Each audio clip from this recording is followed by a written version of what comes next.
Hi everyone, my name is Stevie B. I'm a recovering alcoholic, member of the Golden Text Group, and also an affiliate member of the West Side Men's Group. Good to be here with you guys tonight. My mom is watching from New York. Say hi, Mom. Hi, Mom. And she's recovering from Lyme's disease. She got bit by a tick from a deer, and but she looks great tonight. She looks incredible, and we have our friends from our dear friends from Oklahoma, Patty and Stephen Ball. They're at the MD Anderson Cancer Hospital in Houston, going through advanced cancer treatments, and she's watching from her bed. She just had a bone marrow transplant. Not transplant, but a procedure to take the bone marrow out, and she's lying from her bed, and Stephen's watching next to her. And then we also have a bunch of cancer survivors, one of which is Cindy. And I also want to just say, let's pray for the Middle East. Amen. It's really important.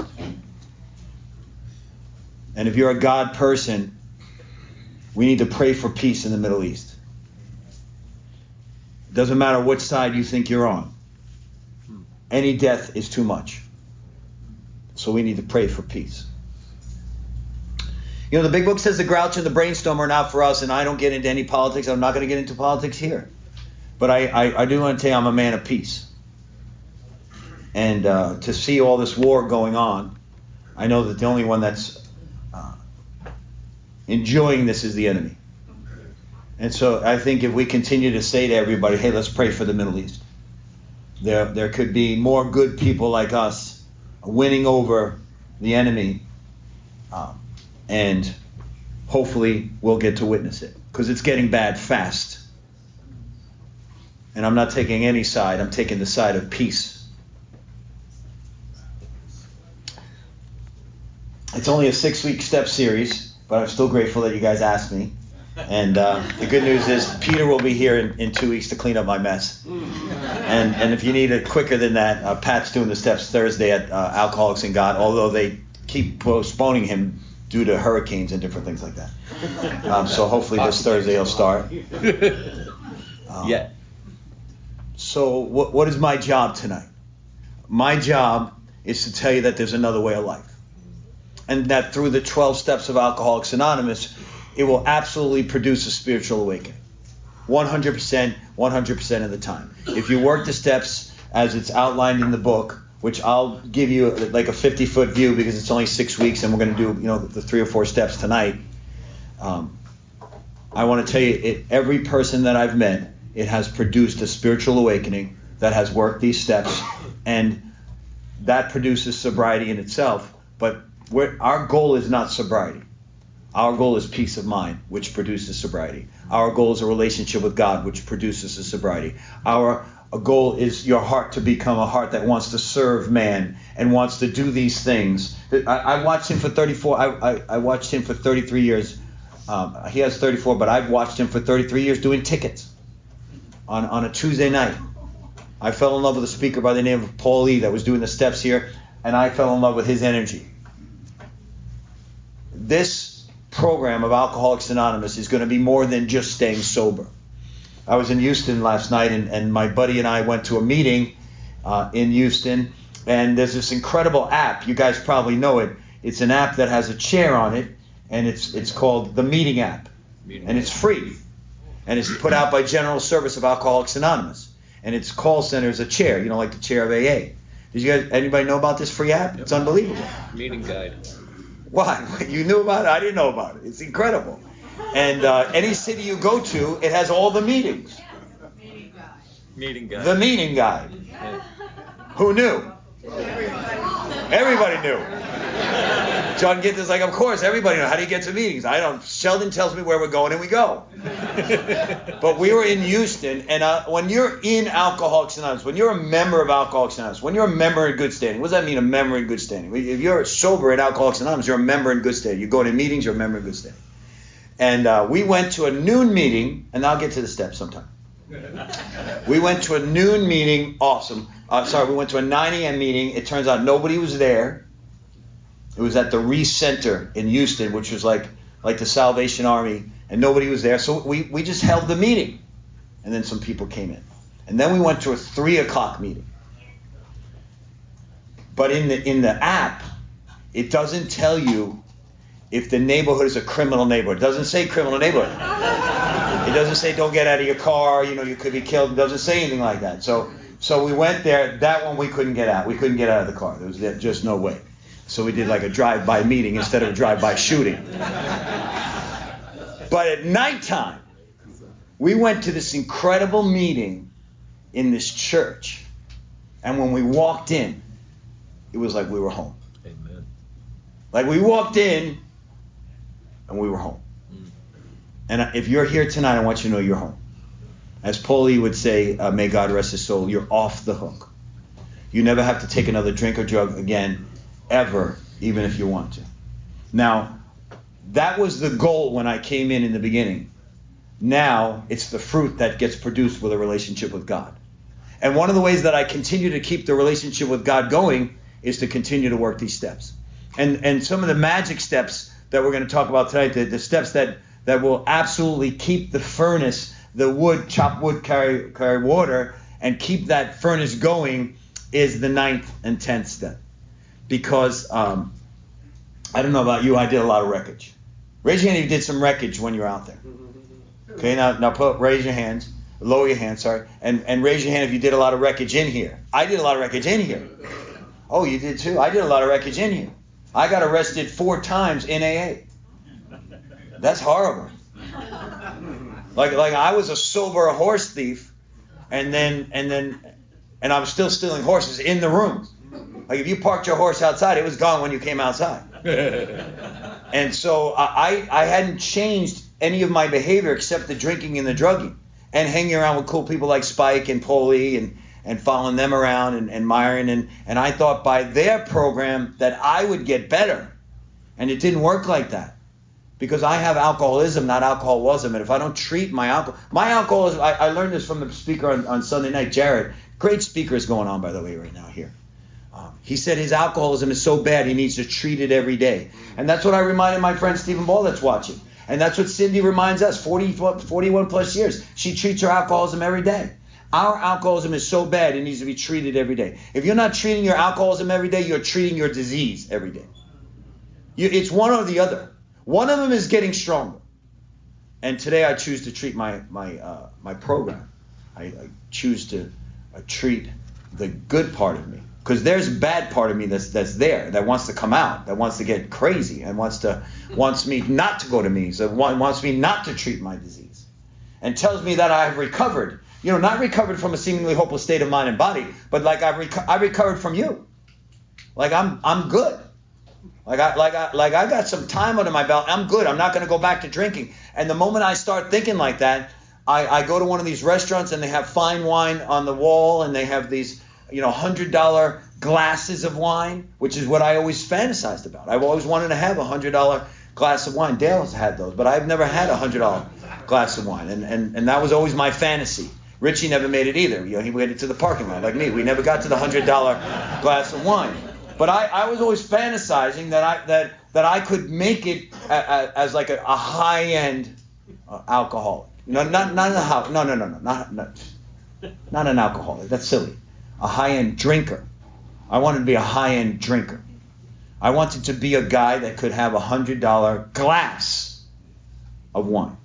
But it just didn't work out that way. I'm a garden variety, regular, big book, textbook, alcoholic. Just run of the mill. But my disease is not run of the mill. My disease is out to kill me. I want to just mention a dear friend of ours, Anthony Cotillas, that is probably going to go home to be with the Lord in the next couple of days. And if you could just keep his family in prayer. He was just here with us last week, I think. Yep. Yeah. Or 2 weeks ago. He went into the hospital Tuesday last week. He went into the hospital Tuesday. So 2 Tuesdays ago he was here. I don't know if you heard, Wendy.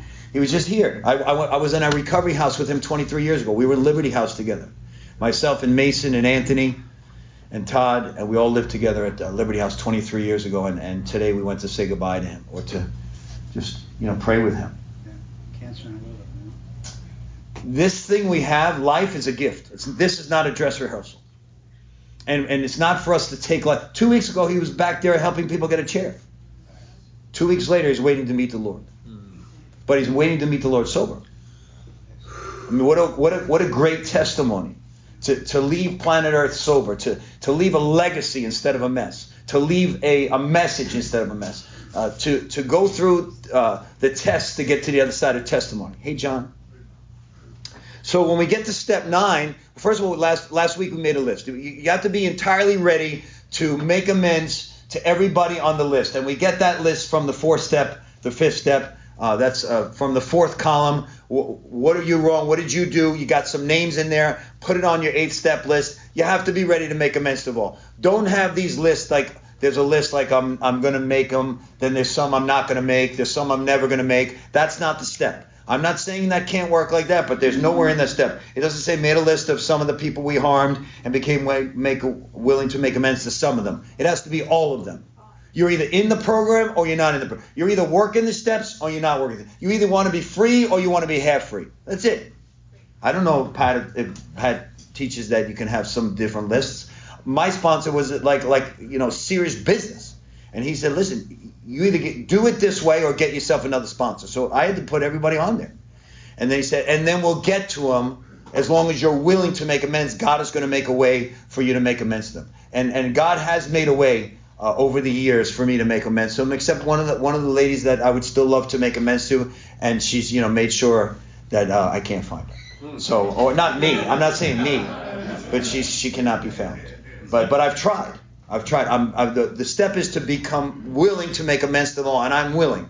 I've looked, I've searched. I lived with her. She's a precious person. She was a nice girl from Minnesota.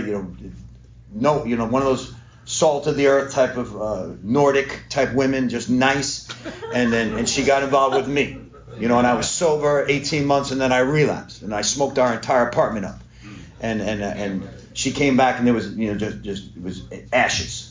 And she had this nice family that came in and moved her out, and I want to make amends to them. I want to say I'm sorry that I wronged your daughter and that I was a terrible person.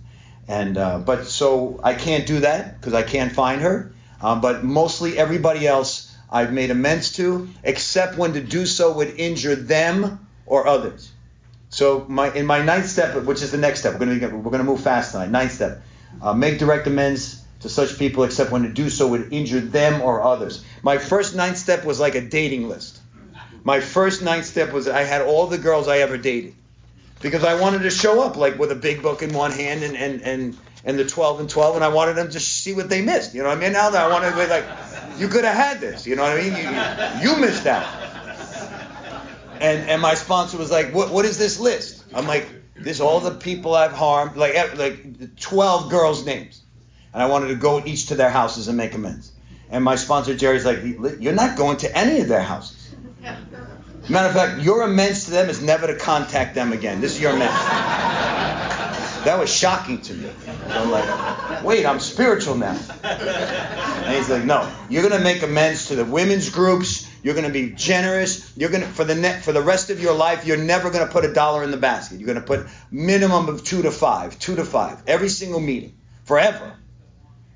And you're not going to contact any of them, because your amends to them is not to bring up what you did to them because you want to show them how amazing you are now.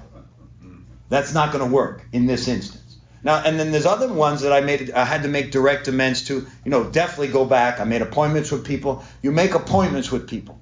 Hey, you don't just show up at their work.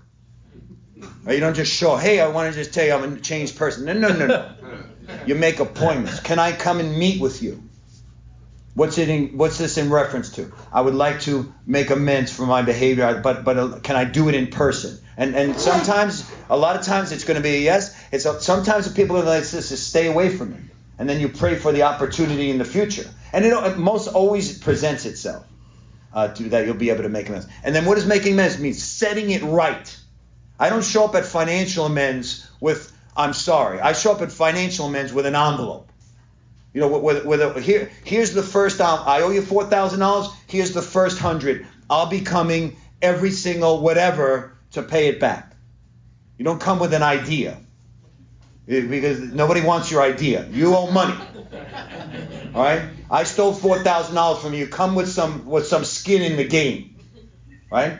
My job where I worked, I was the manager of a dairy barn type of place called Burgers and Company in the Poconos. And our main job was to serve Sundays to like buses. And the buses would come in and we'd have to do Sunday after Sunday after Sunday. It was a big ice cream place. And we stocked whipped cream. And I was the one that was take the inventory at the night of the whipped cream and what we had to order. And at night I would suck all the nitrous oxide from the whipped cream. Like cases of it. And then buses would show up the next day and we'd go to squirt and it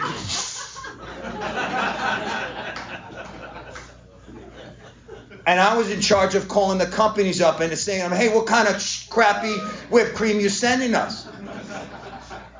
And this went on for like 3 months until they caught me.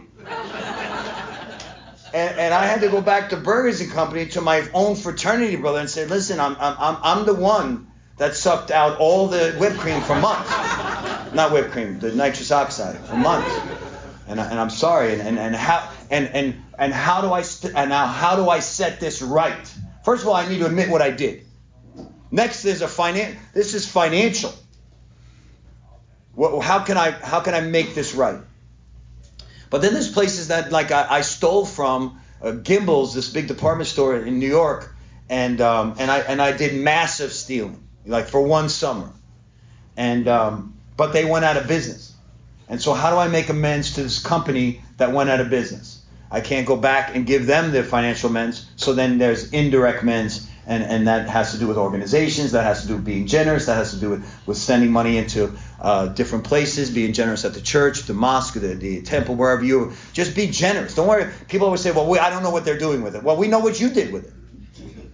So don't worry about what they're doing. Just send your money because you're saying to God, Gimbel's has closed. I stole a bunch of clothes from Gimbel's, and I can't pay Gimbel's back, so now I'm going to pay the church, I'm going to pay the 12-step house back, I'm going to pay this back, I'm going to do this back, I'm going to send this person to a concert, I'm going to do this, and be generous. God loves a generous heart. Yes. How do I make amends to people I don't know their names? Also, that's indirect. But like my mom's watching. I make a direct amends to my mom every day of my life, not specific, but I try to be the absolute best son I can be, and I think of ways to bless our relationship, that are above and beyond, because I want her to have the best life possible. And so I think of ways to be the best son. When my dad was alive, I thought of ways to be the best son to him. I would show up when he was dying, and I would show up and sneak behind the couch. I'd fly up to New York. He wouldn't know I was coming. I'd sneak in the house. I'd be there, and I'd just hug him, and I had the opportunity to bathe him, may God rest his soul, and be the best son I could be, because I was a crappy son. I was not a good son. Not only am I using, I was always full of ego. We were always fighting. I always had to have the last word. I spoke too much. I spoke when I should have been listening. And the last 20 years of our relationship was magical. But the last 2 before he went to be with the Lord was unbelievable. Full service. Same thing with my grandfather, J.C., may God rest his soul. I put him through hell. I lied to him. I on one Christmas, before they knew I was a drug addict. So picture this: you have an Italian family.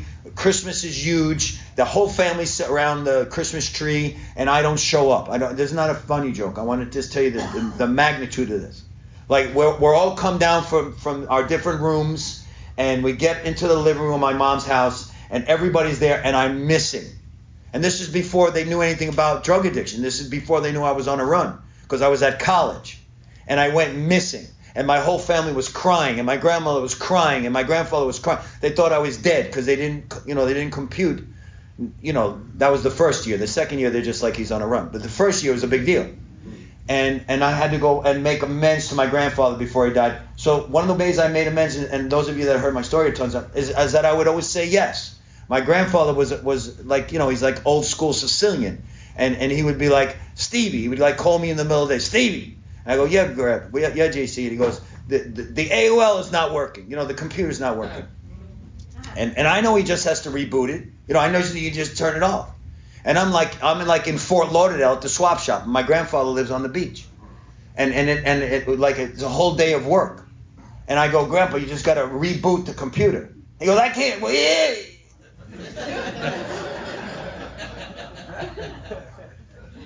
And I would drive all the way down there after work, go to the computer, push the button in, hold it, reboot the computer, and then the AOL come back on. And I did that 1,000 times. Because that's my way, my little way of showing my grandfather that he can count on me, because nobody could count on me. Your living amends not only cleans up your side of the street, but shows other people that you've changed. And isn't that the bottom line, that we have been reborn? And I've run into plenty of you on different times when I ran into Spike and his family when we were doing the thing with the hurricanes, with the gas.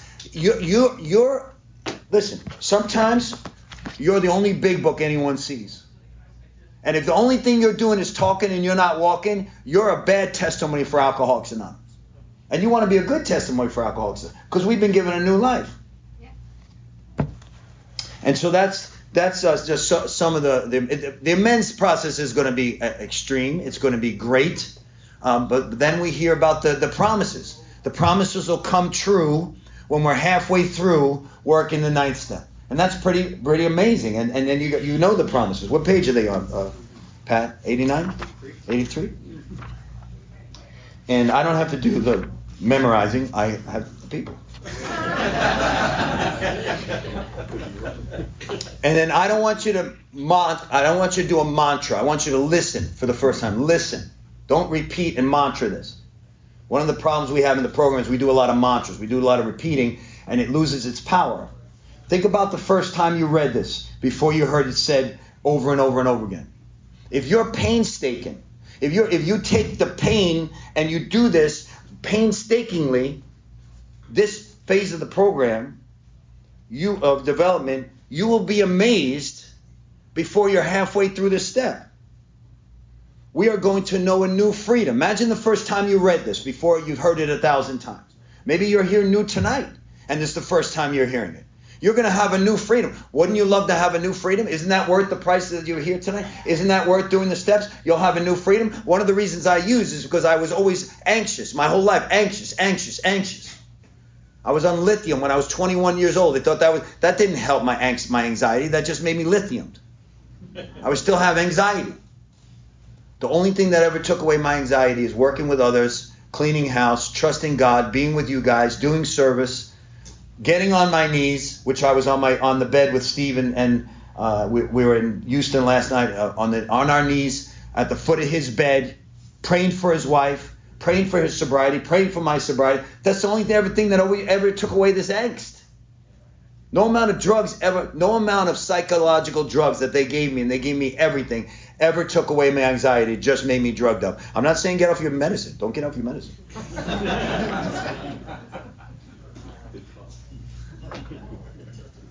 We're going to know a new freedom and a new happiness. It's going to be the same one before? No, it's going to be new happiness, new freedom. We will not regret the past nor wish to shut the door on it. The things that you did, they're going to actually become a testimony for the people that you're going to be sponsoring. The worst things that you did, when you hear a 5th step, you'll be able to tell the sponsee that you're hearing the 5th step. They're going to be like, I did this thing, it was so terrible. And you're going to be like, I did the same thing, just in a different way. Doesn't matter what the flavor of the ice cream is. Everybody has sinned before God. We will know the word serenity, and we will know peace. Who doesn't want to know peace? I tried to find peace in every single product that there was out there. Nothing provided peace after the first hit. The first hit, there's peace. The second 1,000, not enough. The people think Narcotics Anonymous came up with that. They did not. That's from the Bible. You're never going to be able to find peace in a drink, drug, pill, pop, sex, none of this. It's never going to be peace. It's going to be a lack of peace. Because the moment we try to fill that God-sized hole with earthly things, the God-sized hole becomes worse. And we all know that. No matter how far down the scale we have gone, we will see how our experience can benefit others. There's a woman on here tonight. I don't know if she's still here. Cindy. She spent 45 minutes on the phone with us last night because Stephen's wife is going through cancer, and we were there at the cancer hospital. But she had just recently went through cancer, and she's a cancer survivor, and very serious cancer, where she had a total hysterectomy to take out the cancer. And so she spent 45 minutes on the phone with us as we were going to the meeting in Houston last night, because her experience was able to benefit others. Her experience is benefiting our friends that are in the cancer hospital in MD Anderson in Houston right now. Your experience can benefit others. When Menachem, when you came and told your story at the group, and there was outrageous stuff that you had done in your life, and it seems like the most horrendous thing, but everyone was like, that's amazing. Only in Alcoholics Anonymous you could abuse people, and then everyone says it's incredible. Like, I left my wife on the corner of 14th and 15th, and I was like, oh, that's amazing.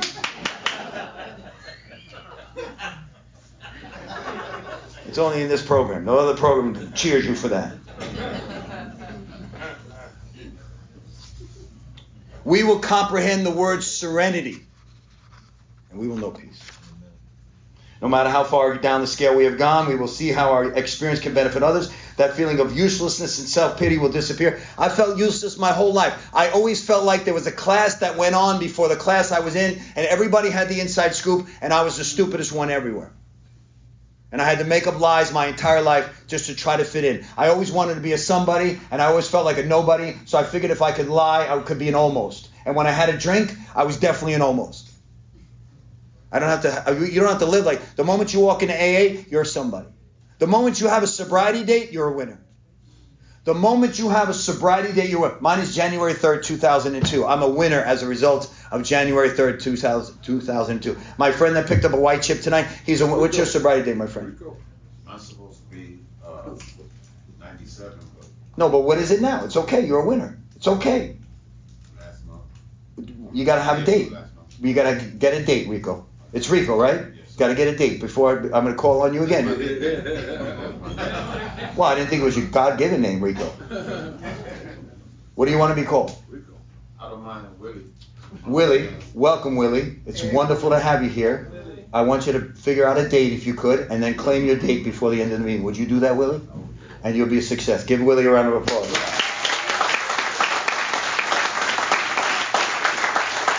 You see, Willie said something that is so common for us. It should have been 97, Willie said. No. Whatever your recovery, whatever your sobriety date now is your sobriety date. What happened to Willie that he didn't keep 97 got him here. But trust me, there's a billion, I don't know how many people that didn't even get here.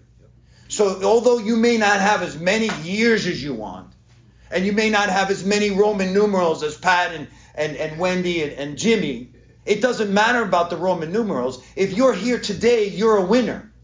And every experience that you've had is going to bring you to the ninth step. And if you do the ninth step, you'll be amazed before you're halfway through. And then you could say, well, I could have had this many years. Yeah, you could have been dead. Anthony was sober. Now he has cancer. Now he's going to be with the Lord this week. This is not a dress rehearsal. Life is not a dress rehearsal. It's not would have, could have, should have, I could have been this. You're here today, you're a winner. Willie's going to have a sobriety date in the next couple minutes, and that's his date. And you never have to trade it in. When the day that we miscarried our baby, when our baby got miscarried, I didn't trade away my sobriety date.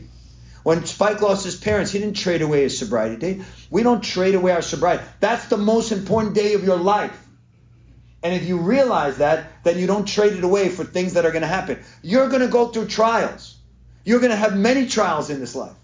And in those trials, you can rejoice because we're going to get through the other side. We're going to do it together. We're going to lock arm in arm. You're never going to go to a funeral by yourself anymore. There's going to be people that are going to show up. You know, we have this beautiful girl, Kellen, may God rest his soul, which is Frankie's beautiful girlfriend. And myself and Frankie and a few other people are going to be at her memorial tomorrow, holding the mom's hands. Because that's what we do in Alcoholics Anonymous. And is Frankie on a run? No. Frankie's sitting right there. Tomorrow we go to bury his girlfriend.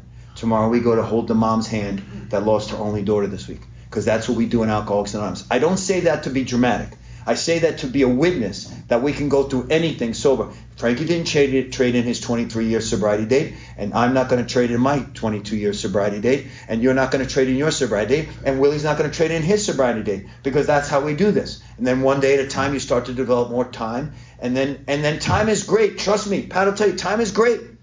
Things I must earn, time. Things I must earn, time. It's great. But my friend Joe that had like 30 plus years and he went out because his wife passed away, may God rest her soul, he's a winner because he's here tonight. Not because he had 30 before, because he's got, what is it now, Joe, a year? Almost a year. He's a winner because he's here tonight. Give the man a round of applause for tonight.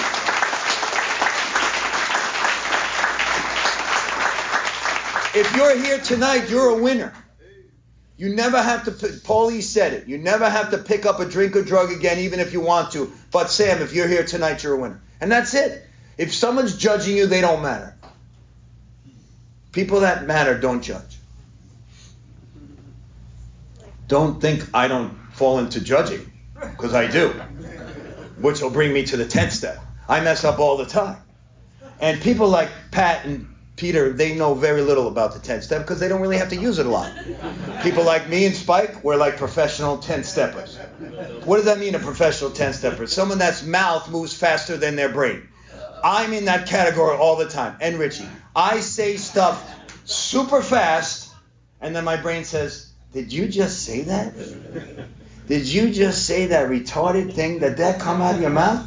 And then thank God I have this step that says continue to take personal inventory, and when we were wrong, we promptly admit it. And I have to promptly admit it all the time. Because the big book says, where were you selfish, where dishonest, where you self-seeking, where do you know some of the men's? For me, unfortunately, it happens a lot. It's not about time, because Pat and I have the same amount of time, relatively so. It's about the amount of work that you do. And plus, I want you to explain something to you. Everyone comes up in here in different brokenness. And your tongue may not be the thing that gets you in trouble. My tongue is the thing that always got me in trouble. I've been in program. My mom's put me in programs my entire life for my big mouth. Some of you have a big mouth problem. Some of you have a touching other people problem. Whatever it is, there's a 10th step for you, but you have to know what the 10th step is for you. It's personal inventory. And when you're wrong, promptly admit it. And there's going to give you a whole set of questions for you to see, because it's going to say, it's easy to let up on a spiritual program of action. It's easy, and rest on our laurels. We're headed for trouble if we do, for alcohol is a subtle foe. Because we are not cured of alcoholism. When Peter says that he's recovered from a seemingly, when he says he's recovered, he's talking about recovered from a seemingly hopeless state of body. When Pat says recovered, they're talking about a mindset. Are we recovered from alcoholism? Of course not. I was with Jimmy, and it just so happens that Jimmy is here, and I tell this story everywhere, and most of the people don't know Jimmy if I'm out. And Jimmy gave me the most amazing cigar I've ever smoked in my entire life. It was my 50th birthday. We were in Mexico with John and my dad, may God rest his soul, my mom, and it was the perfect day. Jerry took my dad on parasailing at 85 years old. Unbelievable day. My son was in the water. He was like 6 and just loved me, just thought I was a hero. That has changed since then. It was the perfect day. Actually, you know those days where you could put the chair in the water and the sun was just perfect, and I was just loving life, and my favorite song came on. Despacito. And I had this $100 cigar that Jimmy had gotten me and for my 50th birthday, and everything was perfect. And then right at that moment, one of these guys from Mexico came by with the mojito cart. Mojitos. Mojitos. Jason, you know what I'm talking about. And like right at that moment, I said to myself, I'd like to have a mojito. I never had a mojito. I was mostly a crack addict. I really never had a mojito.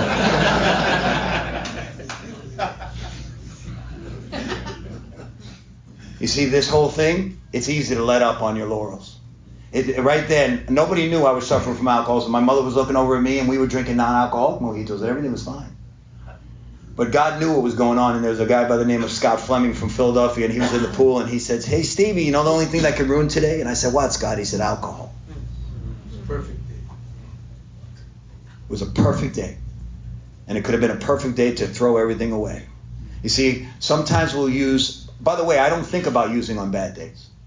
It's when everything is perfect and the bills are paid and I'm in the water and the sun is perfect and I haven't ever tried a mojito, and I think this would be a great day for a mojito. And God could and would if he were sorry.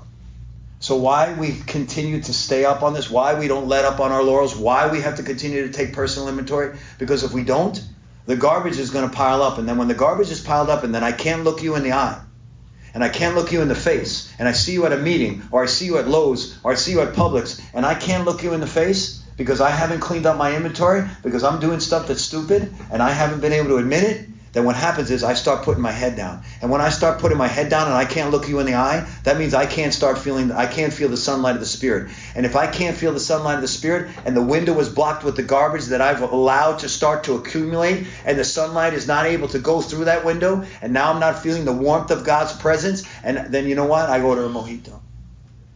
So this spiritual life is not a theory. You're either living it or you're dying by the disease. So you're either living in the solution or you're dying by the disease. Every day in life, everyone knows this, we're one day closer to our ending of our dash. We're one day closer to getting to the other side of our dash. Alcoholics Anonymous is exactly the same way. We're either living in the solution, we're either living for God, or we're living for the disease. We're either less of me, more of he. Less of me, more of he. And the 10th step is the greatest place to see exactly where your program is in the moment. You see, the 4th step takes work. You got to write it down. You got to make an appointment. You got to meet with the sponsor. You may not know you're very sick, but if you're not willing today, this is a spiritual MRI. Russell taught me this. Russell taught us this. This is a spiritual MRI. Like you go into the thing, ding, ding, ding, you come out, they know what's wrong with you. If you're not willing to make amends in the moment, if you're not willing to take inventory in the moment, if you're not willing to admit you're wrong in the moment, something's wrong with the program. And if something's wrong with the program, that's going to build up, because then you're going to start having resentments. You're going to start saying stuff like, well, look what they did. And now I'm and then all of a sudden what's going to happen is you're going to now start to act like the way you used to do when you're drinking, which is resentments and fear, and the 4 horsemen of the apocalypse are going to come back, and you're going to start taking other people's inventory. You're going to become nasty. There's people in AA now that have multiple years, and they're nasty. Nasty. You can see them sitting in me, how you hanging in there. They look like pirates. They sound like pirates. For 54 years. Because they're not working the program today. They're not maintaining the spiritual condition in the day. We don't arrive with spiritual condition. If you believe anything in the Bible, the Torah, the Quran, any of that stuff, every story that's in there talks about people doing the work in the day. If you don't do the work in the day, you become spiritually sick. And I have plenty of experience in spiritually sick. The Bible says, be quick to listen. This is where they get this, by the way, the 10th step. It's in the book of James, which is where some of the program came from, the book of James, 1 Corinthians 13, 2 Corinthians, and also Matthew 5, Sermon on the Mount. And in this place, it's very clear. It's very clear. Don't worry, it's not a religious thing. Slow to speak. Everybody say, slow to speak. Slow to speak. You're not going to become a Christian by saying this line. I just want to tell you. Relax.